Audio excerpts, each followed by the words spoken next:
Hi, good morning. காலையிலே பார்த்தீங்கன்னா எங்களை இப்படி தான் பார்ப்பீங்க. எங்கள் தேசத்தை பாருங்கள், இதான் என்னுடைய ஸ்கூல். இப்போ கிட்டத்தட்ட ஒரு 5 நிமிஷம் இருக்குது 8 மணிக்கு. ஒரு பிள்ளைகளுமே இன்னும் வந்து சேரல. பட் நான் தான் எப்பயுமே ஃபஸ்ட்டாக வருவேன்.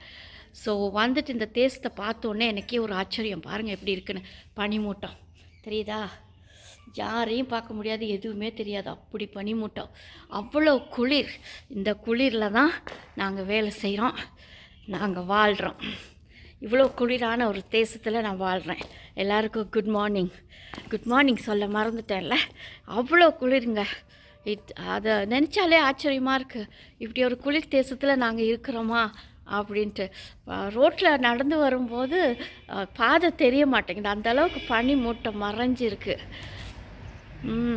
நான் நினைக்கிறேன் தமிழ்நாட்டில் இப்படி இருக்காதுன்னு நினைக்கிறேன். மழை இருந்தாலுமே பனிமூட்டம் இருக்காது, இப்படி குளிர் இருக்காதுன்னு நினைக்கிறேன். இங்கே பயங்கர குளிர்.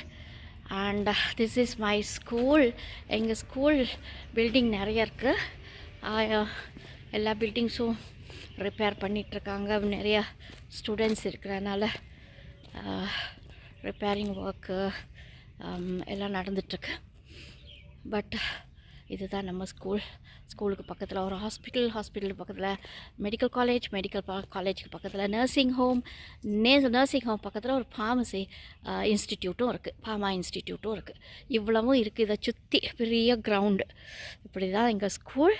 இதில் தான் நான் வாழ்கிறேன். எனிவே, எல்லோருக்கும் குட் மார்னிங். இந்த மாதிரி ஒரு இடத்துல இருக்கும்போது இந்த மாதிரி புல்லுன்னு எல்லாத்தையும் ஜெர்சி, கேப்ஸு, மேப்ளஸ் என்ன போட முடியுமோ எல்லாம் போட்டுக்கணும். அப்போ தான் குளிர் கொஞ்சம் குறைவாக இருக்கும். அதனால் நானும் அப்படி தான் இருக்கிறேன், ஒரு பப்ளி மாஸ் மாதிரி, அடையாளமே தெரியாமல். பட் எனிவே, நான் என்ஜாய் பண்ணுறேன் இந்த தேசத்தில். குளிரில் எல்லோரும் இதே மாதிரி உடுத்திக்கங்க.